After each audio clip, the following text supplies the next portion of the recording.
Thank you.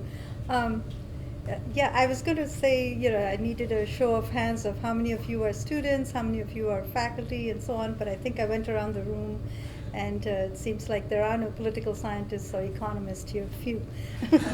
On the other hand, I was making this presentation to an interdisciplinary audience, hoping that I would, get a co-author, because I think we need a co-author from political science on this paper. I see my colleague, Dr. Guy Fernando in accounting here, and Dr. David Smith, another associate dean from the School of Business and Finance professor. Thank you for your presence here today. This project is with a colleague in Siena College. He is originally from Ghana, and he couldn't make it today. He would have loved to. He's the African expert here on this topic, and he's taught with us also for a few years. But then he moved to Siena College, and so he and I continue to collaborate. In fact, when he was here, we had published another paper on the impact of democracy on financial development in African countries. And so once, after a few years, we decided we'd continue that stream of research, and this project started last fall. And I also want to say up front that this is in very, very preliminary stages. This is literally a first draft. And it's wonderful that I was invited to speak here. I did use this as a deadline to get a draft ready. But then I also looked at, just late last night when I was putting together, finalizing everything, I thought, I should have gotten the link to previous videos of these archives, to see what it's like. And I looked online and I couldn't, and I sent her an email late last night, and Irina responded within seconds. Here's the link. So then I went and looked, and I thought, wow, I'm so glad I didn't see that earlier. I would not have agreed to present here. The very first talk was by Dr. David Carpenter, who has 423 publications, and he's a medical doctor from Harvard Medical School. And I'm like, oh my gosh. All right, I'm not nervous. Okay. So this is not, it's not about the health effects of 5G and anything interesting like that, but hopefully I'll get some good comments. This is just the roadmap. I thought there'd be a lot of, non-finance and economics people here, so I thought let's go through some definitions, because when we talk about exchange rate regimes, people often say, what do you mean by that? So I'm going to start with that. What is an exchange rate regime? It's effectively the system a country's monetary authority, like our monetary authority for foreign exchange would be the Federal Reserve Bank in New York. So the Federal Reserve Bank in New York makes a decision whether, we are going to have a freely floating exchange rate regime, which means that the exchange rates are US dollar to yen or British pound to US dollar. All those exchange rates, the price of one currency in terms of another, are going to be determined by just free market forces like supply and demand in the foreign exchange market. On the other hand, there could be a country like Hong Kong where their government or their monetary authority could make the decision that no, we're going to peg our exchange rate to the US dollar. Or the Danish kroner, they've pegged their exchange rate to the euro. So we could have a whole range of exchange rate arrangements between those two extremes. On the one hand, we have the freely floating. On the other hand, we have the fixed exchange rate. And then we have the whole range in between, okay? And this is a nice, graphical representation of what I just said. And you may not be able to read the colored stuff at the bottom, but that's kind of the trade-offs. And in the later slide, I bring those up again because that's what, it's kind of important to what we're testing here, okay? And by the way, please feel free to interrupt with any questions. You might forget at the end, or, in the context, it may have moved on, and so please feel free to jump in and ask questions. Okay, so that's exchange rate regimes. Now we go on to polity regimes. And so this means basically it's more intuitive for us to grasp. It's the system under which the governing authority or institution of an independent country is established, and the system under which it operates. So once again, we have the two extremes here: fully institutionalized autocracies, okay, like a dictatorship, etc., or a monarchy. On the other hand, the opposite extreme would be an institutionalized democracy. And in between, we would have incoherent authority regimes, kind of hybrids, which are often referred to as anocracies in the literature. And then the next, I'm sort of going through the different phrases in my title just to make sure that everyone's on the same page, that Sub-Saharan Africa. So later, as we'll see, we're focusing on the poorest countries in the world and how to help and understand the growth puzzle in those countries. And so the Sub-Saharan African sample gives us a very comprehensive sample of such countries. And so that's why we focus on that. And then here, it's a funny thing. I'm going to jump down to the last bullet here. This is just, if you happen to see the electronic version of this, you should click on that. Because if you look at just the definition of Sub-Saharan Africa, The Economist, that links to an Economist article. And it has, the IMF and the World Bank, even those two institutions don't agree on the definition of Sub-Saharan countries. So it's not exactly the geographical thing that, okay, anything below the Sahara Desert is Sub-Saharan countries. There are some above it, there are some in it, and there are all kinds of confusion about it. But in the field of macrofinance and economics, we do have a set of 54 countries which are classified as Sub-Saharan countries. So traditionally, in advanced economies like the U.S., Australia, Canada, United Kingdom, etc., economic considerations is what drives the choice of exchange rate regime. Meaning, do you want to have fixed exchange rates or do you want to have floating exchange rates? That's really driven by, as I said, economic considerations. There's a balance of power there between the economic agents who would stand to gain from floating exchange rates and those with a strong preference for stability. So let's elaborate upon that a little bit. So supposing you're an exporter and your products you're selling avocados out of Mexico. And so you want your avocados to compete with the Peruvian avocados which land in the US market.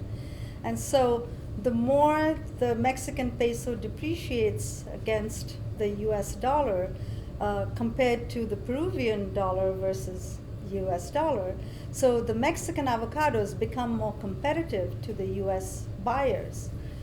Okay? So in a very intuitive way, if anyone who's exporting things to the world market, they would like their currencies to depreciate. And so that's a big advantage there.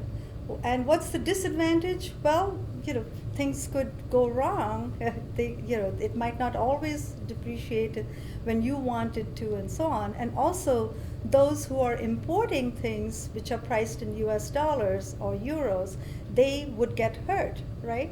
So you see there's a balance of power there, that those who are importing things would want their own domestic currency to be appreciated against the country they're importing from, whereas those who are exporting would want softer or currencies which are depreciating, right? Okay. So, and then, if you're a foreign investor, so say Dr. Jacobson has a portfolio, of investments in the Eurozone, okay? So she would prefer the Eurozone currency, euro-denominated, all her returns to be stable. So she would want the stability of exchange rates. She wouldn't want to invest in any way, whether portfolio investments or foreign direct investment, if the exchange rates just went up and down. So there's this issue of stability also. So on the other hand, so now when you go back to that, the trade-offs between fixed versus floating, you say, okay, floating exchange rate has this advantage that, okay, if if I'm exporting things, I can have depreciating currencies. If I have net imports, then I want appreciating currencies. I can manipulate all that. But if you have fixed exchange rates, on the other hand, you have stable exchange rates. That's the other, that's the advantage of that. So this whole, balancing act is even more exaggerated when it comes to transition economies and frontier economies.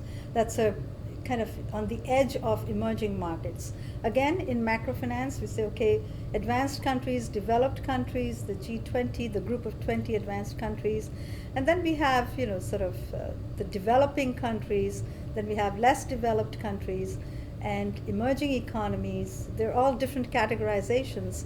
So frontier economies and transition economies are literally new democracies, or on the edge of emerging markets, okay, on the lower edge. So this project specifically examines the linkages between different degrees of democratization and exchange rate regimes in Sub-Saharan Africa. So now you understand the basic research issue: why Sub-Saharan Africa? What do we mean by exchange rate regimes, and the polity aspect of it. Any questions so far? Okay, and so continuing with the question of why Africa, 18 of the 20 slowest growing countries in the world during 1960 to 2000 happened to be in Africa. 38 countries recorded mean growth rate of 0.6% per year over the same period, really one of the slowest and lowest growing areas of the world. And consistent problems with obsolete infrastructure, corruption, etc. It's a confluence of various factors, and I'll be elaborating on those even further. And political leaders have an incentive also to stay in office for a protracted period in these countries. So that's another reason why we chose the Sub-Saharan African countries. Their political institutions are also different. And these political leaders, they tend to select economic policies that focus on their re-electability rather than economic outcomes, better economic outcomes. And they also want to select economic policies which minimize the likelihood of a military takeover. And in a broader context, economists, policymakers, the institutions like the World Bank and the International Monetary Fund, Bank for International Settlements, they're all they refer to this as the African growth puzzle. And there's tons and tons of literature on this in various fields, which look at what are the factors which influence this growth. Ethno-linguistic fractionalization, no uniform language across the countries, corruption, of course, political risk, environmental factors, natural resources, the history of slavery. So really, like the gamut of factors which influence. They've tried to explain the African failure. Some people call it the African failure or the African growth puzzle. The link between pre-colonial statehood and current regional African development. Fascinating studies. The tsetse fly suitable areas, they weren't settled in by the colonial powers years ago, and so that's a recent Harvard economics department PhD thesis, and so by Aslan, and he's been looking at that the countries which were not colonized because of the disease and the insects and so on, they did not inherit this established infrastructure, and so they're not growing as much.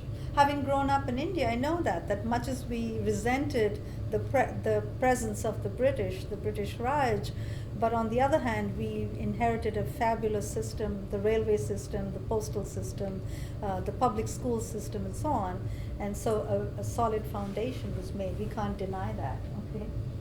So that's kind of part of what Aslan's research looks at. So the bottom line is the heterogeneity of today's African growth puzzle, the experience, has multiple sources, spanning different literature, different disciplines. And so it's a huge issue of concern for domestic governments. I mentioned this already. And because for all of these institutions, the main objective, the broader, the bigger objective is economic growth. So any kind of research, any strand of research, any little piece that can explain, what drives economic growth in African countries or in any, less developed countries, it's very helpful for them, and they'll fund that research. So that's kind of where this piece of research fits in. Okay. So I kind of already talked about this. I won't go into too much details about the factors that from the field of economics and finance, there are some specifics which they said, which have been found to influence economic growth, real income, savings rate, etc.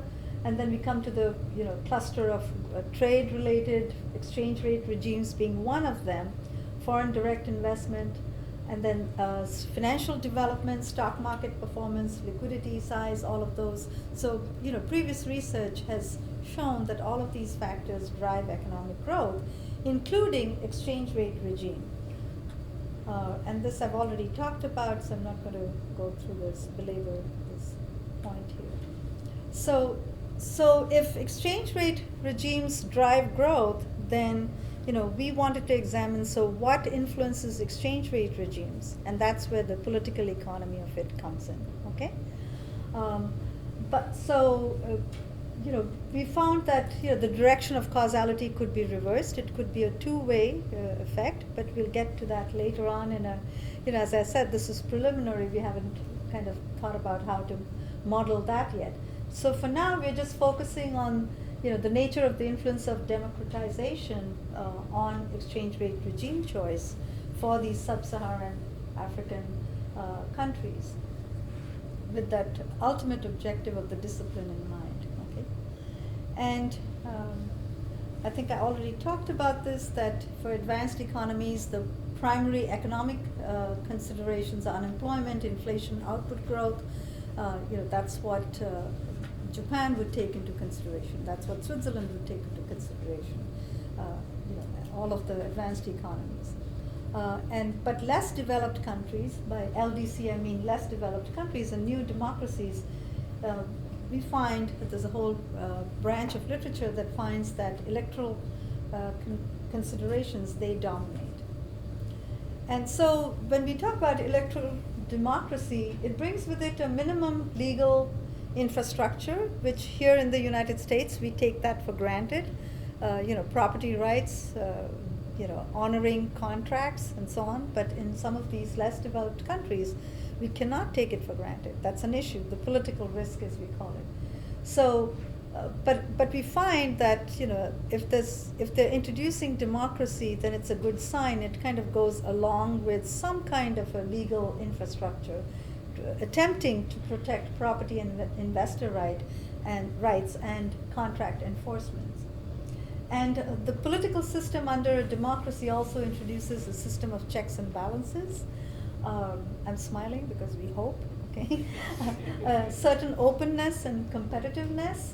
And it also constrains government ownership of financial institutions. There's more privatization, healthy competition, and so on. But there can also be, especially for nascent democracies, especially for less developed countries, there can be some inhibiting factors. And again, sitting here in the United States, in the largest economy of the world, it's very hard to comprehend that. That, as I mentioned here, I want to emphasize that again, for nascent democracies, for frontier and transition economies, there could be a lot of uncertainty. Sure, you embrace democracy, but there could be uncertainty about the political state. The economic environment to support that democracy is not there. Okay, and inadequate financial infrastructure and inequality, because we often find that, yes, sure, worldwide, even in the United States today, global inequality is an issue, but inequality in the US is also an issue, and it's widening. But particularly in these countries, inequality is a huge issue. The benefits of democratization accrues only to a few segments of society, and certain ethnic minorities are unaffected or left behind. And so you'll frequently, find that a lot of the countries would prefer a non-democratic way, a benevolent dictator, if you will, because they feel that inequality would be less. They feel, okay?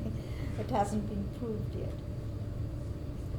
So going back to what I had kind of loosely mentioned, the trade-offs between fixed exchange rates and floating exchange rates. So once again, more specifically, in more details, fixed exchange rates, what is it? It's when a domestic currency, like I said, the Hong Kong dollar, is pegged to a more disciplined foreign currency. The Hong Kong dollar decided to, since 1982, I think, they're pegged to the US dollar. And as I said, what are the benefits? The exchange rate stability, stable inflation, and it implies credibility of leadership, especially in transition economies. That's important. And the negative is that the government, okay, so Hong Kong has pegged their, let's take, instead of Hong Kong, let's take the example of the Greek drachma. So when it joined the Eurozone, it adopted the euro. It basically gave up all sovereignty with respect to its currency. So then when it ran into trouble with its deficits and its economy, etc., if it had the drachma, it would have depreciated the drachma against the euro or the dollar. And its products would have been, their olives and their shipping industry, etc., would have been very competitively priced to outsiders. People would have, traveled there saying, oh, the drachma is really depreciated against the dollar. Let's, their products, let's buy the Greek olives, let's buy let's use the Greek ships and, and things like that. But they weren't able to do that. So they couldn't grow themselves, they couldn't export themselves out of the crisis. They were pegged to this currency, or rather they had the euro, okay? So that's one of the main drawbacks of a fixed exchange rate system. So that you're not able to use your monetary policy tools. And I know I have my money and capital market student there, so I'm not going to embarrass you and ask you, do you remember the difference between monetary policy and fiscal policy tools? But once again, monetary policy tools as opposed to fiscal policy tools, monetary policy, interest rates, money supply, fiscal policy tools like taxes and government expenditure. Okay? So when you have a pegged exchange rate, you're kind of in a bind, and you can't really tweak your interest rates, and you can't tweak your money supply. You can't do anything with respect to the monetary policy. So, on the other hand, the floating exchange rates, so as I mentioned earlier, the foreign exchange market, supply and demand, for the U.S. dollar yen exchange rate at any given point, that determines the U.S. dollar Japanese yen exchange rate is determined by the supply and demand for yen and dollar at a given point. Okay, tick by tick, intradaily, you find that the data is available. And then the advantage is, of course, that it's determined by the markets, the exchange rate. Your monetary policy is not in a bind. Okay, the government has the leeway to deal with macroeconomic issues. And on the other hand, you have, especially again, for less developed economies, you would see a huge exchange rate volatility, and with that high inflation, or in fact, a huge fluctuations in inflation, which again, so Dr. Jacobson would not want to invest in such a country, okay? Even though she might have the promise of high returns, but it would be accompanied with high volatility too in those returns, so high risk, okay? And so it deters foreign investment. In the end then, because of these trade-offs, this is an empirical issue. I'm going to look at the time to make sure. And so just very, generally speaking, because I know this is an interdisciplinary audience, I just said, I picked out one hypothesis there. The higher the degree of democracy, the greater the likelihood of adopting a pegged exchange rate. That's one of the hypotheses we test here.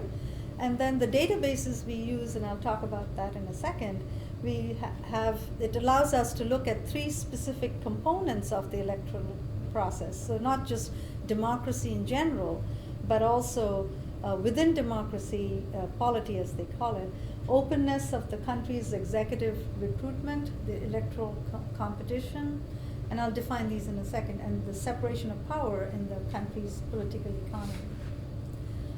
Data availability was our biggest screen, and so we started with the widest definition of Sub-Saharan African countries, which was 54 countries, and then from that we could get data on 49 countries, and our sample is from 2000 to 2016. Several of these countries, they have coups and so on, and there's a huge disruption in the data, and they adopted democracies kind of more recently, so that's why our sample starts in 2000.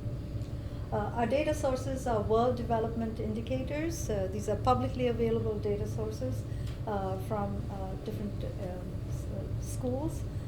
Polity 4, which is a huge database for anyone conducting research using elements of political economy. Okay? And also the database of political institutions. So these are all publicly available data sources. Our model is just a very simple model of the dependent variable, the exchange rate regime, which we got from, I think I have it somewhere else. So that is a ordered ranking of the degrees of democracy. That's our dependent variable, and that goes from 1 through 5. And they're not equidistant, so that's why we use the ordered logit regression method. And so that's the exchange rate regime of country I at time t. And the vector z is our key independent variable. That's the democracy index, and as well as each of the electoral components. And then x is a battery of control variables, so we need to control for inflation, for GDP as a percentage of, inflation as a percentage of GDP, for population, etc. So we control for all of those things. That's in our controls here. And so now to kind of define before I get to the key findings, now to define the 3 components a little more in details. So the openness of a country's executive recruitment process, which basically the 2 extremes are closed. It's a kind of binary thing, that a situation where the leader of the nation is a monarch or chosen by a hereditary succession, then that's considered a closed, according to Polity 4. And open is where every politically active member of the population can contest for the highest office. Again, examples would be the United States, okay, that would be considered open. Political competition, that the possibility of 2 or more candidates or parties contesting for the highest office, and one meaning there's no competition at all.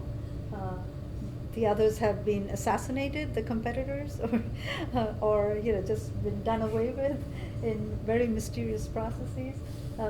And then 3 would be a very competitive process. So that variable ranges from 1 to 3. And these are all from Polity 4, and anyone who's interested in research in this area can go in and look at that. They explain everything in details. And then EXECCOMP is the variable which represents separation of powers in a country's political system. 1 is there's no constraint at all. It's a dictatorship, an authoritarian regime. And 7 is when there are constraints, a system of checks and balances on the chief executive. There's a separation of powers that, like we have, the executive branch, the Supreme Court, and so on. And so here, I didn't go, put up the tables, because that would be, again, given the audience, Irina told me make it like a TED Talk. So I don't have my regression results here, and I'm not qualified to do a TED Talk. But I just kind of took the qualitative, things of our findings. So our preliminary findings, are very encouraging results that sub-Saharan African countries with higher scores of democratization have a greater likelihood of pegging their currency. And we had 7 different model specifications, and they were robust. The results were robust to that. And the explanation is kind of, the implication is that lower inflation is perceived as key to being re-elected. Because remember I said that in most of these transition and frontier countries, they don't have any term limits. So the leader, the political leader, can continue to aspire for being re-elected for beyond even their second term of 4 years. They don't even have 4-year terms probably. They have longer terms or no terms at all or no term limits. So re-electability is a huge factor. So they feel that as long as they have stability, it seems our results would imply that as long as they have stability, then they have a higher chance of being re-elected. So because we definitely find that the more democratic a country is, they're more likely they are to be adopting the fixed exchange rate. Then the next result with one of those components, we said the greater electoral openness, closed electoral system of African leaders, they prefer floating their currencies. So again, that's consistent with that basic idea that it gives them, for these frontier and transition economies, if they're democratic, then they're sort of transparent, but if they're not, then if they're closed, if they're not an open system, if they're a closed system, then the leaders, the political leaders, can get away with printing more money, and so on, so to enhance their re-electability. So the closed systems would prefer the floating exchange rate, where they have the monetary autonomy and they can do what they want. Okay, so whereas the ones who are open, they're more likely to go with the pegged because they don't have the benefit of printing money and so on, and abusing the monetary policy they can't, and so they're not looking for monetary policy autonomy. And then the next one, the electoral competition, curbing, that we find that has those with greater electoral competition has a greater preference for pegging their currency. Again, consistent results with consistent with the previous 2 findings. So this again, the implication of that means that curbing inflation and establishing the credibility in doing so for re-electability, that's more important. It's achieved more easily with a fixed exchange rate. And so they feel that, where for sub-Saharan countries where there's more competition, that they would rather peg their currency and go for stability, and that's going to get them, that's going to establish their credibility, and they're going to more likely be re-elected. And they'd rather curb inflation there. Because they have more competition, so they'd rather go for the safe way. And then countries with greater separation of powers, that is more constraints on the chief executive, they also tend to prefer a pegged currency, that the leaders, because once again, the explanation is, we offer the explanation that the leaders won't derive any benefit from floating their currencies because they have a separation of power. So there'll be another branch of the government which might not let them, kind of abuse their monetary policy authority. So why bother with monetary policy authority? Go ahead and just have the safe way of using a pegged exchange rate without any monetary policy independence, because they're not going to be able to abuse that monetary policy independence. So that's kind of one of the key takeaways from all of these results. And then we also threw in, there's a binary variable in the Polity 4 database about, do you have a military leadership or not? And we didn't find any relationship between exchange rate, regime choice, and that. And it sort of, we thought that, yes, because military rulers have no re-election concerns. So it kind of, yeah, so they don't consider this. So once again, to wrap it all up, we use this ordered logit regression analysis on 49 Sub-Saharan African countries during the period 2000 to 2016. And we looked at the role of political factors in influencing the choice of exchange rate regime, as opposed to economic factors being the dominant influencer of exchange rate regime choice. And we find supporting evidence of that, as the degree of democratization increases, there's a stronger preference for fixed exchange rates. And our next steps is, so on paper, this is what they're supposed to have, the exchange rate regime, but in fact, what do they have? And there's a whole new database which has, for all of these countries, a smaller subset, I should say, not all 49. They do have the de jure and the de facto exchange rate regime data, so we hope to include that in our analysis. We also want to look at, what if the reason for the peg is not political? What if the reason is that, they have a good relationship with a former colonial power? Because a lot of the West African countries used to be part of, were trading with France. They used to be pegged to the French franc. They're now pegged to the euro. So what if they have a level of trade with a single trading partner, which is so high that that's predominantly, that dominates. It dominates any other economic considerations or political considerations. So there's something called threshold regression analysis. I'm trying to kind of look at that to see if I can apply that here. Okay. But any other comments, as I said, that would be most welcome. And if you know of any political science or econometrics people who want to join on the project, most welcome. Yeah, please, questions. De jure versus de facto. Do you have an example, of a country that may have kind of chosen a particular regime, but in fact right. Following a different? Yeah, so again, I'm quoting my co-author Eric Ofori, who you know very well. So in Ghana, they might be saying that, okay, they're pegged to whatever their union is. There's a CAF, Union of Currencies, basket of currencies. But in reality, it's not. It's actually pegged to the euro. So that's one. Or some could be saying that they're floating, but they're not really floating. They're unofficially pegged to something, to another currency. So off the top of my head, I don't know the exact examples, but he can rattle them all off. Yeah, sorry about that. But I can get back to you on that. You've answered my question. Right. So essentially, do a mirror analysis with de facto.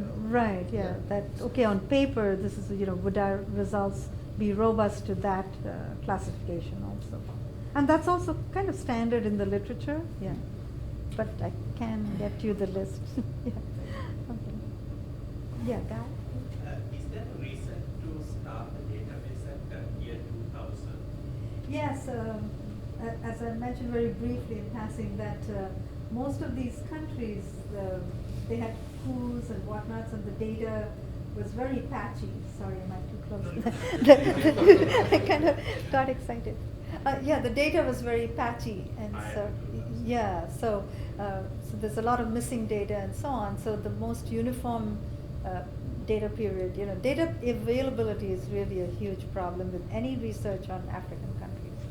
The thing is that there might have been a much larger variation in governance regimes prior to 2000. Right. After Yeah. 2000, for better or for worse, most countries have been democratizing all over the world and in Africa.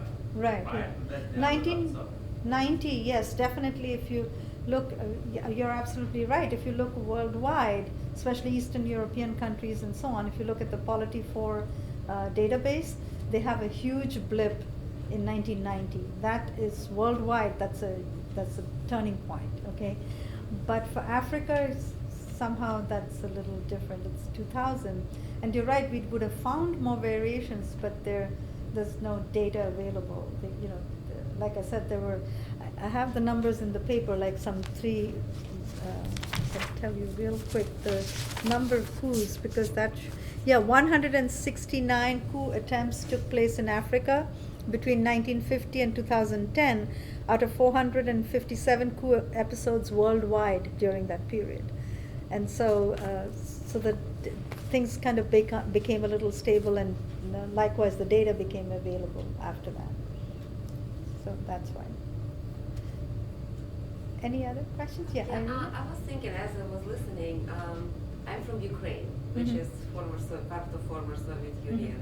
And I was thinking, could this model of research be also applied to countries Yes. of former Soviet bloc? I think so, yeah, definitely. And also Far East Asian countries, any nascent country, Latin American countries, definitely. That kept coming to mind as I was listening to you talk was Venezuela. Mhm. And I have to admit, I don't know enough about economics or political science to understand everything that's going on there. But I felt, Yes. I felt like that was an example of kind of like some of what you were talking about. Absolutely, yes, yeah, well, both of those, yeah. I mean, ideally, if I had the data, we could do this for all transition and frontier economies and emerging economies, yeah. Well, our senior associate dean is here. Maybe I can pitch in for a database, and will you sign off on it today? So, but yes, absolutely. Any other questions? Okay, well then, thank you for your attention. Well, we want to thank Professor Biswas for her interesting talk, because I learned a lot. I think it's a really interesting topic for research. And I was thinking, if Putin is, what kind of political leader is he? He is like really pushing for being elected forcefully. What was it? And no term limits. Fourth time, like Yeah. forever. So, well, thank you very much. Thank you. Thank you.